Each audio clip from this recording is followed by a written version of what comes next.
The clipboard trembled in my hands as I watched Dr. Richard Hawthorne walk into the evaluation room, completely unaware that his career was about to be destroyed by the woman he once had committed. Again. My heart hammered against my ribs, a familiar rhythm of rage and vindication. This wasn't the first time he'd underestimated me, but it would definitely be the last. "Good morning, Dr. Hawthorne," I said, my voice steady despite the storm brewing inside me. "I'm Dr. Sarah Chen, your psychiatric evaluator. Please, have a seat." He froze in the doorway, his confident stride faltering. Those pale blue eyes that once looked at me with such calculated cruelty now widened in shock. The expensive cologne couldn't mask the sudden scent of his fear, sharp and acrid in the sterile air.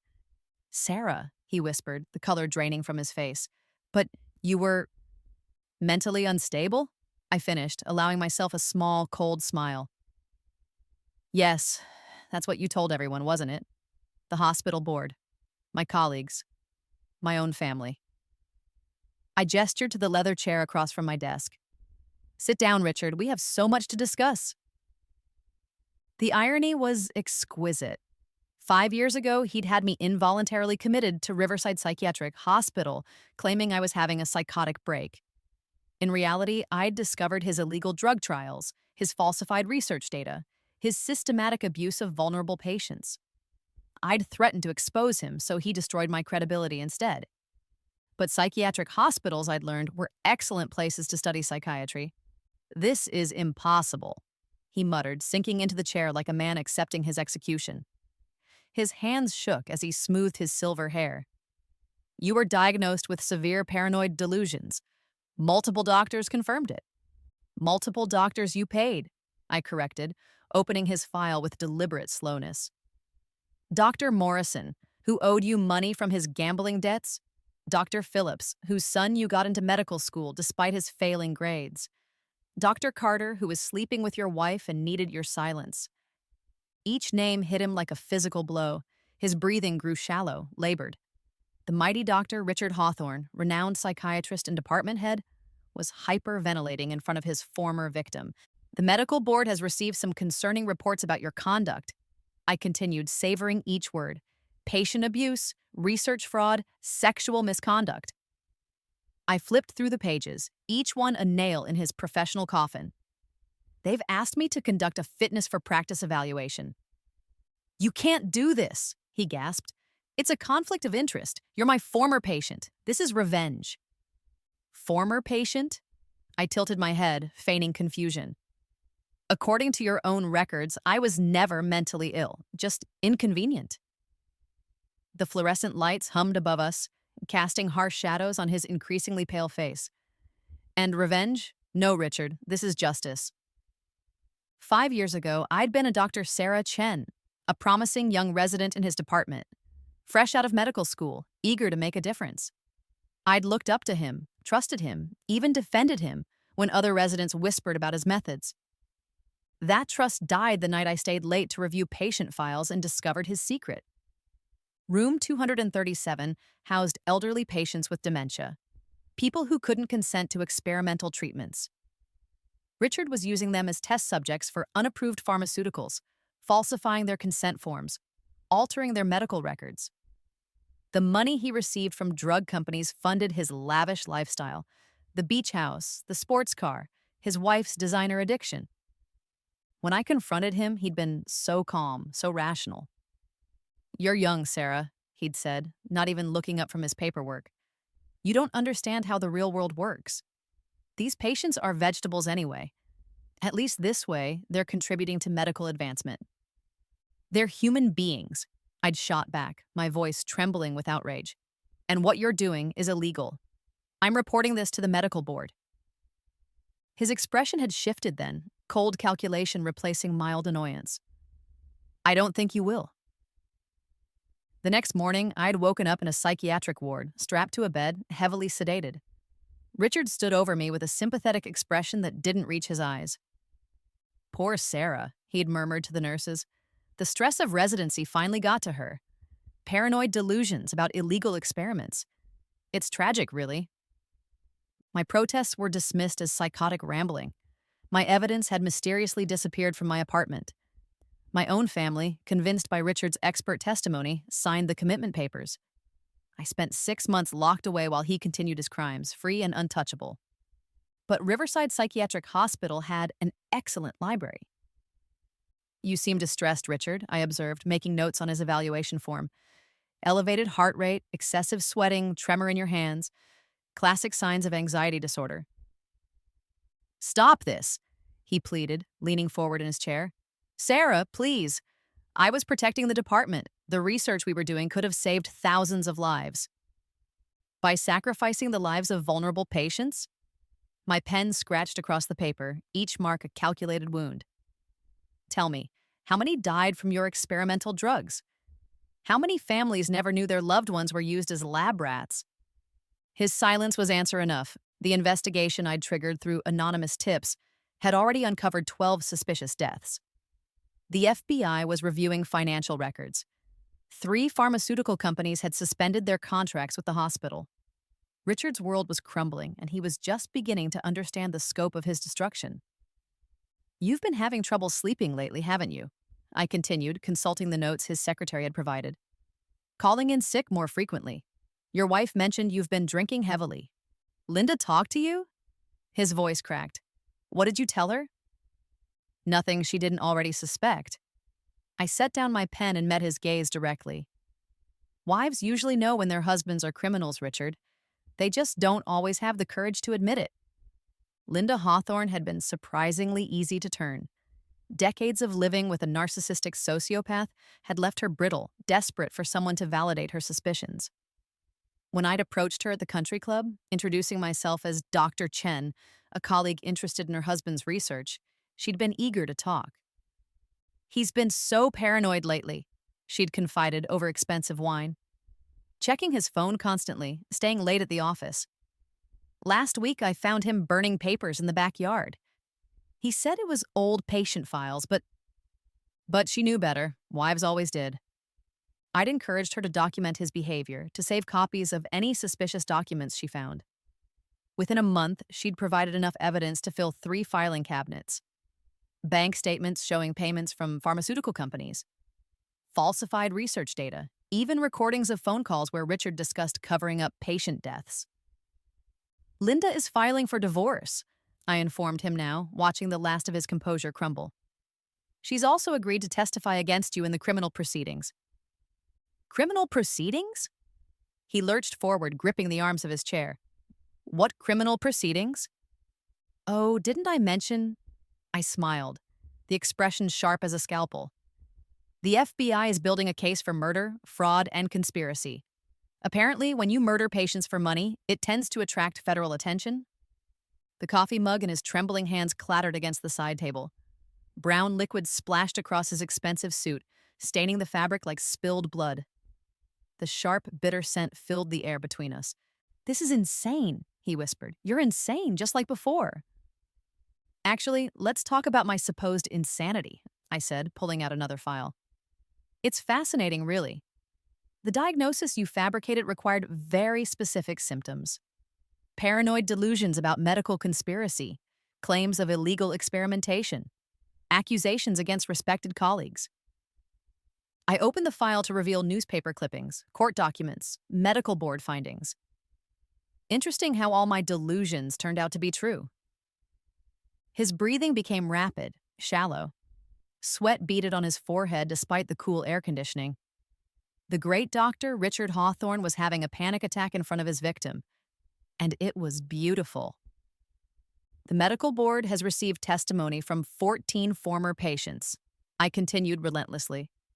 Their families described symptoms consistent with unauthorized drug trials, memory loss, seizures, sudden cardiac events in previously healthy individuals. Those were coincidences, he gasped, side effects from their existing medications. 14 coincidences? I raised an eyebrow. That would make you either the unluckiest doctor in medical history or the most prolific serial killer.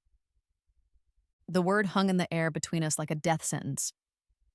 Serial killer. That's what the FBI called doctors who murdered patients for personal gain. That's what Richard Hawthorne was, stripped of his medical degree and respectable facade. You can't prove anything, he said, but his voice lacked conviction. We both knew he was lying. The evidence was overwhelming, gathered over 5 years of patient, methodical investigation. I'd spent those years building credentials, earning respect, positioning myself for this moment. Medical degree from Johns Hopkins, psychiatry residency at Mayo Clinic, fellowship in forensic psychiatry at Harvard. Every achievement was a step toward Richard's downfall, every honor a weapon in my arsenal. Actually, I can prove everything, I said, opening my laptop. Would you like to see the security footage from room 237? The cameras you didn't know about, installed after my paranoid warnings prompted a hidden investigation? His face went ashen. That's impossible. Is it? You always underestimated me, Richard. You thought I was just another weak resident, too naive to understand your games. I turned the laptop toward him, revealing grainy footage of him injecting an unconscious patient with an unmarked syringe. But I learned from the best predator in the hospital. The footage showed him falsifying consent forms, altering medical records, disposing of evidence. 5 years of crimes, all captured in high definition. Enough evidence to put him away for multiple life sentences. The cameras were my idea, I revealed, savoring his shock. I suggested them during a hospital safety meeting, claiming they would protect both patients and staff from false accusations. The administration loved it. Who would argue against patient safety? Richard stared at the screen, watching his own destruction play out in living color. His crimes were undeniable now, recorded for posterity in the FBI's case files. You set me up, he breathed. I learned from you, I corrected. You taught me how to manipulate people, how to cover my tracks, how to destroy someone's credibility while maintaining plausible deniability. You were an excellent teacher. The irony was delicious. Richard had created his own nemesis, forged me in the fires of his cruelty until I became something harder, smarter, more dangerous than he'd ever imagined possible. What do you want? He asked, his voice broken. Money? I can pay you. We can make a deal. A deal? I laughed, the sound echoing off the sterile walls. Like the deals you made with pharmaceutical companies? Using vulnerable patients as bargaining chips for your mortgage payments? He flinched as if I'd slapped him. The truth hurt more than any physical blow. I want justice, I said simply.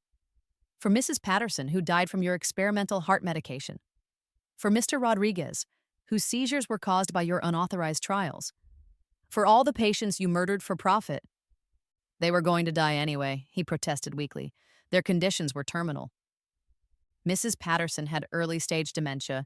She could have lived for years with proper care. Mr. Rodriguez had mild cognitive decline, not life-threatening symptoms. My voice hardened with each word.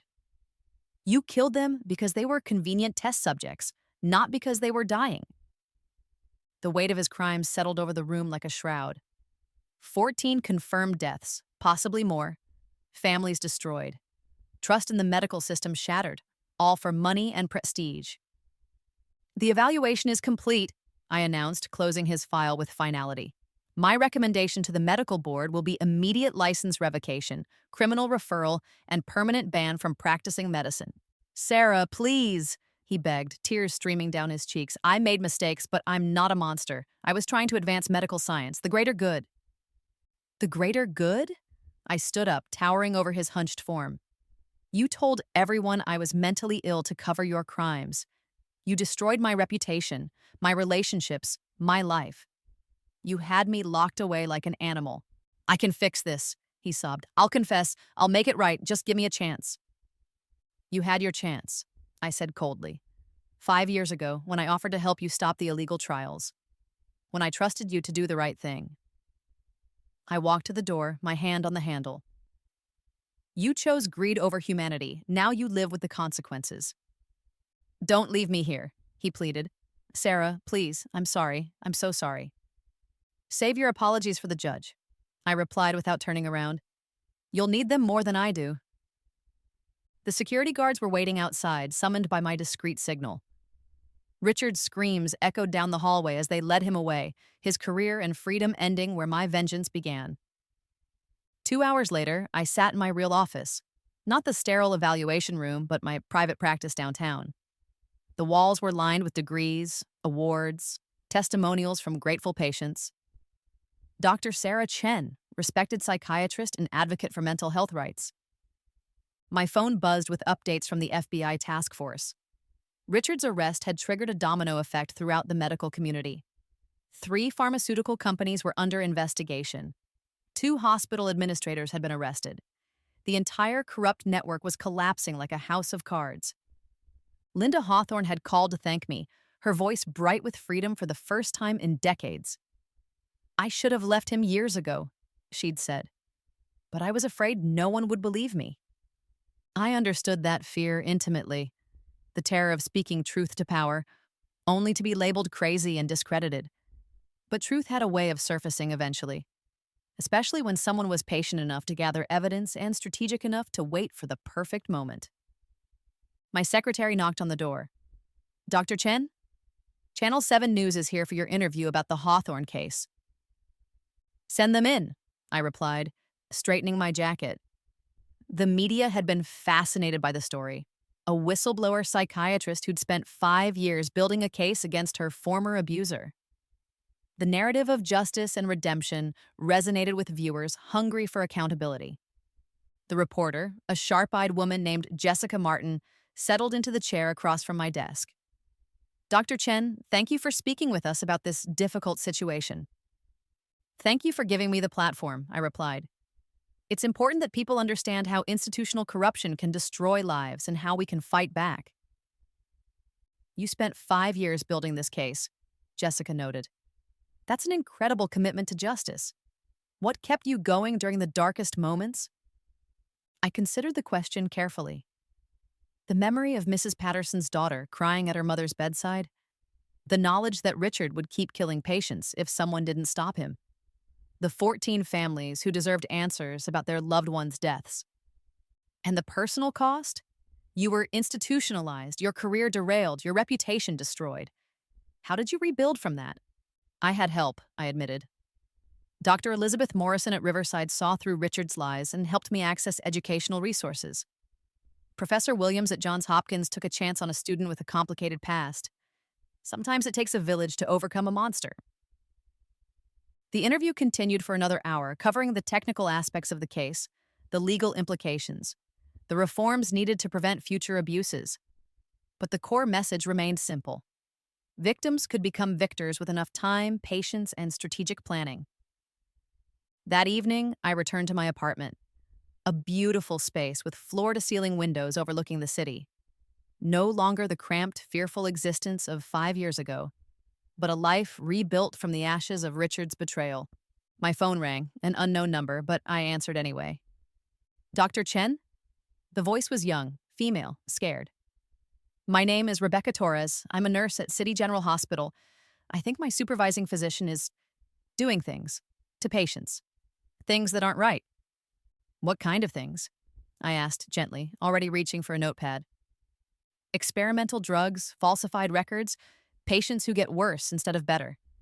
Everyone says Dr. Morrison is brilliant, that I'm just inexperienced, but..." Her voice broke. "I think he's hurting people." Dr. Morrison, one of Richard's former associates, the one who'd helped diagnose my paranoid delusions in exchange for debt forgiveness. Apparently, he'd learned from his mentor's mistakes, but not enough to stop repeating his crimes. "Rebecca," I said firmly, "you're not inexperienced or paranoid. You're observant and brave, and I'm going to help you stop him." "How?" "No one will believe a nurse over a doctor. They'll say I'm crazy, just like they probably said about you." "Yes, they probably will," I agreed. But that's their weakness, not yours. They rely on people staying silent, on victims feeling powerless. They never expect someone to fight back systematically. I spent the next hour walking Rebecca through the process. Document everything. Save copies of suspicious records. Record conversations when possible. Build an ironclad case before making accusations. "It will take time," I warned her. "Maybe years. But when we're done, Dr. Morrison will never hurt another patient." "Years," she whispered. "But what about all the patients he'll hurt in the meantime?" "We'll save them too," I promised. "We'll find ways to protect them while we build the case. Anonymous tips to regulatory boards? Mysterious medication mix-ups that prevent harmful drugs from being administered will be their guardian angels. After hanging up, I stared out at the city lights, each one representing a life that could be saved or destroyed by the choices we made. Richard's network was crumbling, but other predators remained. Other victims needed advocates. My phone buzzed with a text from an unknown number. "Thank you for giving my mother justice, Mrs. Patterson's daughter." Then another. "The FBI agent told me you were the one who caught him. Thank you for caring when no one else would. Rodriguez family." They kept coming. Messages from families, colleagues, patients, people whose lives had been touched by Richard's crimes and my pursuit of justice. Each message was a reminder that the 5 years of pain and planning had been worth it. A knock at my door interrupted my thoughts. I opened it to find a delivery man holding an enormous bouquet of white roses. The card read, "For the bravest woman I know, thank you for showing me what justice looks like. Linda Hawthorne." I set the flowers on my dining table, their clean scent replacing the memory of hospital antiseptic that had haunted me for years. White roses for new beginnings, for lives reclaimed from the ashes of betrayal. My laptop chimed with an email from the medical board. Richard's license had been permanently revoked. Criminal charges were pending. The hospital was implementing new oversight procedures to prevent future abuses. Victory tasted sweeter than I'd imagined. The next morning brought news of Richard's arraignment. He'd spent the night in county jail, a far cry from his former luxury lifestyle. His lawyer, a public defender since his assets had been frozen, argued for bail reduction based on his client's distinguished career and deteriorating mental state. The irony wasn't lost on anyone in the courtroom. The man who destroyed my credibility by claiming I was mentally ill was now using the same defense for himself. "Your Honor," the prosecutor argued, "Dr. Hawthorne is a flight risk with significant financial resources hidden in offshore accounts. He's also demonstrated a pattern of manipulating mental health professionals and has intimate knowledge of how to fake psychiatric symptoms." The judge, a stern woman in her 60s, reviewed the case files with obvious disgust. "Dr. Hawthorne, you're accused of using your position of trust to murder vulnerable patients for financial gain. This court sees no mitigating factors that would justify bail." Richard's muffled sob echoed through the courtroom as he was led away in shackles. The great manipulator, reduced to a powerless defendant in an orange jumpsuit. I watched from the gallery, noting how different he looked without his expensive suits and authoritative demeanor. Just another criminal, stripped of the medical degree that had given him power over life and death. Outside the courthouse, reporters swarmed. I gave a brief statement emphasizing the need for systemic reform, for protecting whistleblowers, for believing victims when they speak truth to power. "Dr. Chen," one reporter called out, "do you feel vindicated by today's proceedings?" "I feel sad," I replied honestly. Sad for the patients who died, sad for the families who suffered, sad that it took 5 years to bring a killer to justice. Vindication won't bring back the dead. "What's next for you professionally?" "I'm opening a clinic for trauma survivors," I announced. "People who've been dismissed, discredited, or silenced by institutional power. We'll provide therapy, legal advocacy, and most importantly, we'll believe them." The clinic opened 3 months later in a renovated brownstone downtown. The waiting room was painted in warm, soothing colors with comfortable furniture and inspirational artwork. No sterile white walls or intimidating medical equipment. This was a safe space for healing.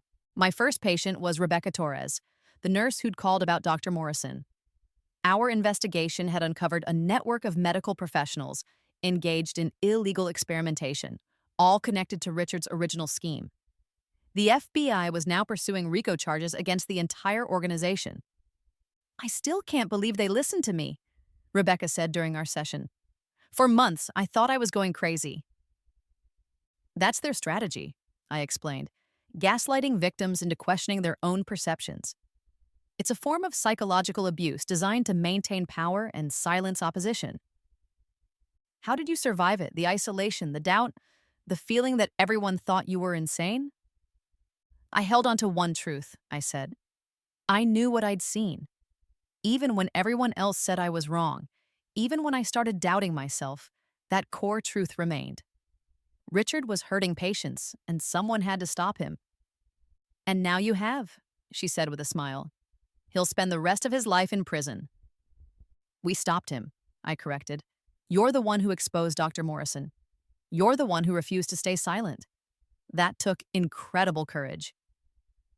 The clinic thrived. Word spread through survivor networks, online forums, and professional organizations. We treated healthcare workers who'd been retaliated against for reporting abuse, patients who'd been dismissed by doctors who didn't believe their symptoms, family members who'd been told their loved ones' deaths were natural when evidence suggested otherwise.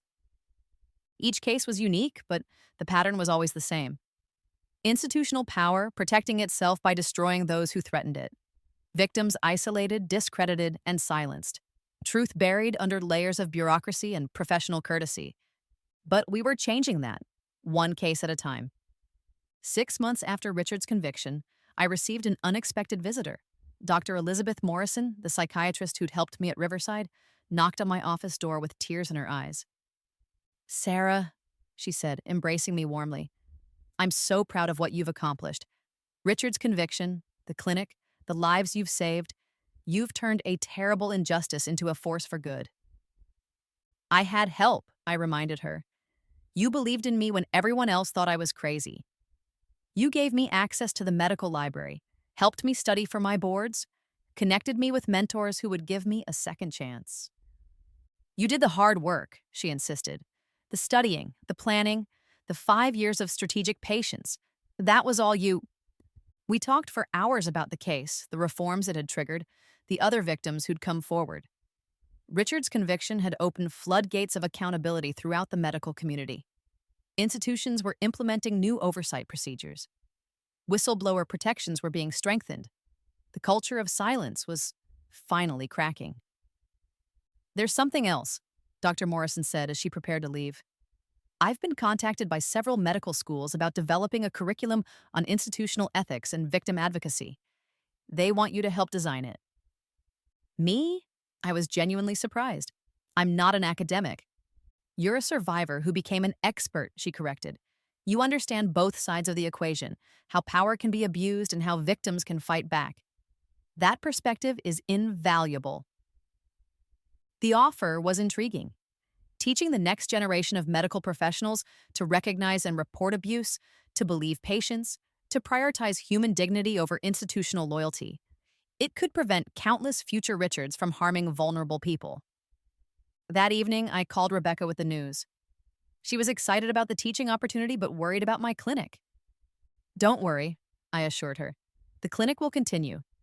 I'm hiring additional staff, expanding our services. This isn't an either-or situation. We can fight corruption on multiple fronts." "Dr. Chen," she said softly, "can I ask you something personal?" "Of course." "Do you ever regret it? The 5 years you lost, the suffering you endured? Sometimes I wonder if it would have been easier to just stay quiet." I considered her question carefully. 5 years of my life sacrificed for justice. 5 years of pain, isolation, and methodical planning. 5 years of delayed gratification while Richard continued his crimes. "I regret that 14 people died while I built my case," I said finally. "I regret that it took so long to stop him. But do I regret fighting back? Never. Not for a single moment." "Even when everyone thought you were crazy?" "Especially then," I replied, "because crazy women who refuse to stay silent are the most dangerous enemies corrupt systems face. They dismiss us, underestimate us, and give us time to gather evidence while they celebrate their victory. And then we destroy them," Rebecca said with satisfaction. "No," I corrected gently. "We save ourselves. We reclaim our truth. We protect others from suffering the same abuse. Destroying them is just a side effect of justice." The first anniversary of Richard's conviction arrived with surprising media attention. Several networks ran special features on the case, calling it a landmark moment in medical accountability. I was invited to speak at conferences, write articles, and consult on similar cases. The most satisfying invitation came from the medical board that had once ignored my complaints about Richard. They wanted me to join their ethics committee to help investigate future allegations of professional misconduct. "Dr. Chen," the board chairman said during my interview, Your experience gives you unique insight into how these cases should be handled. We need your expertise to prevent future tragedies.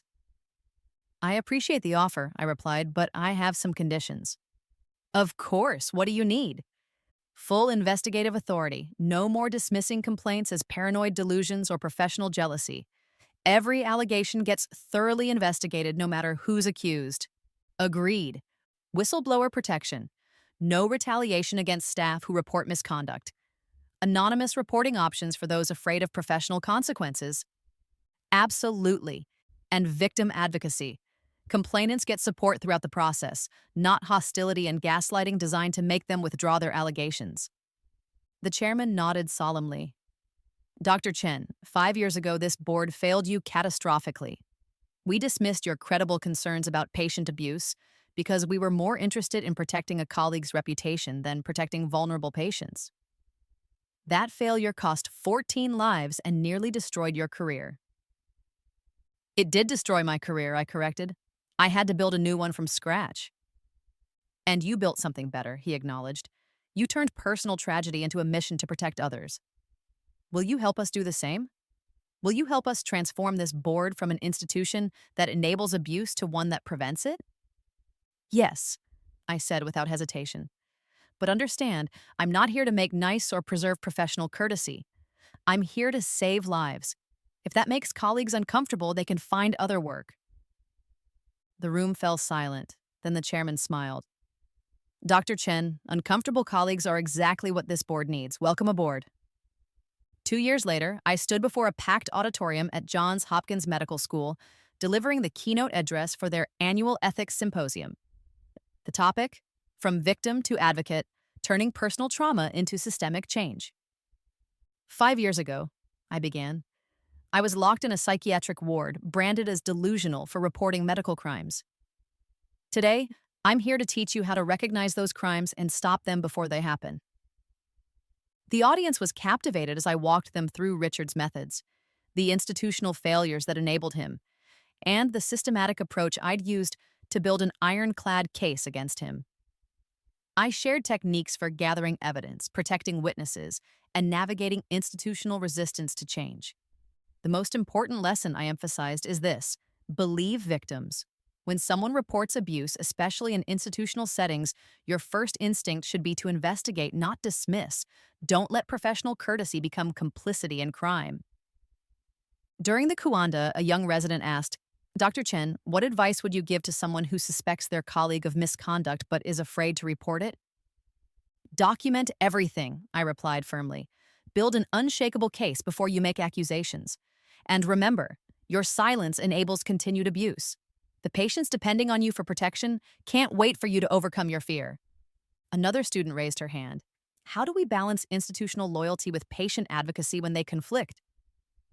They shouldn't conflict, I said bluntly. Any institution that demands loyalty over patient safety is corrupt and doesn't deserve your allegiance. Your oath is to first do no harm. That includes the harm of staying silent about abuse.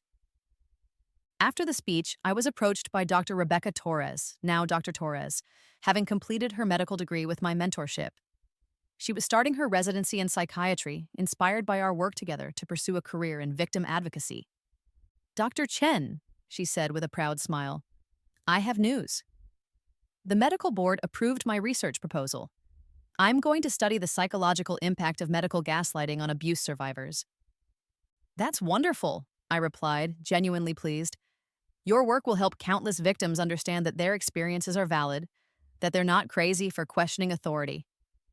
I learned from the best, she said, embracing me warmly.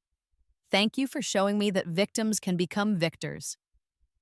That evening, I returned to my apartment to find a letter waiting on my desk.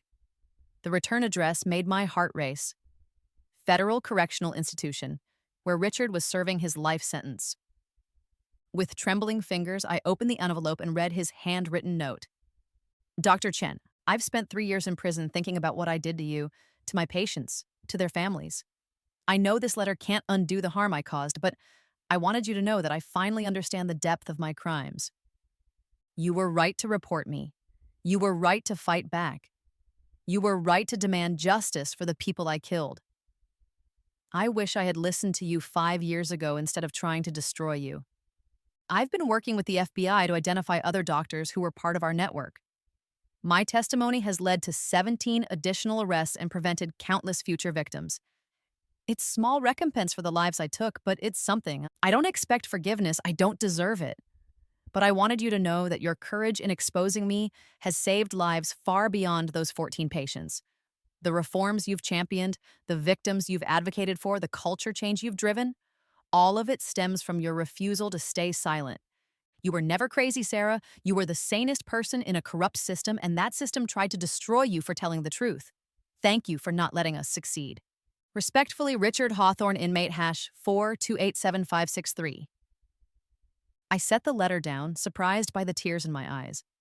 Not tears of forgiveness, Richard would never earn that, but tears of closure. The man who'd destroyed my life had finally acknowledged the truth I'd fought so hard to prove. My phone buzzed with a text from Rebecca. Saw your Hopkins speech online. Incredible as always. Remember our dinner tomorrow? I have news to share. I smiled, wiping away the tears. The past was finally buried. The future belonged to the survivors, the advocates, the brave souls who refused to stay silent in the face of institutional corruption. 5 years ago, Richard Hawthorne had tried to convince the world that I was mentally ill. Today, I was teaching future doctors how to recognize and prevent the very crimes he'd committed. The psychiatric evaluation tables had turned completely. He'd called me crazy for speaking truth to power. History had proven me sane, strategic, and ultimately victorious. The greatest revenge wasn't destroying him. It was building something better from the ashes of his betrayal. As I prepared for bed, I thought about tomorrow's schedule. 3 new patient consultations at the clinic. A meeting with medical board investigators about a suspicious death at City General. A conference call with federal prosecutors about another corrupt physician ring. The work never ended, but neither did the satisfaction of helping victims reclaim their voices and their power. Richard Hawthorne had taught me that institutional corruption thrived in silence and shame. I'd spent the rest of my career teaching others that truth, courage, and strategic patience could bring down any monster. He'd tried to make me disappear. Instead, he'd created his own destroyer. Sweet dreams, Dr. Hawthorne. Your former victim sleeps well these days.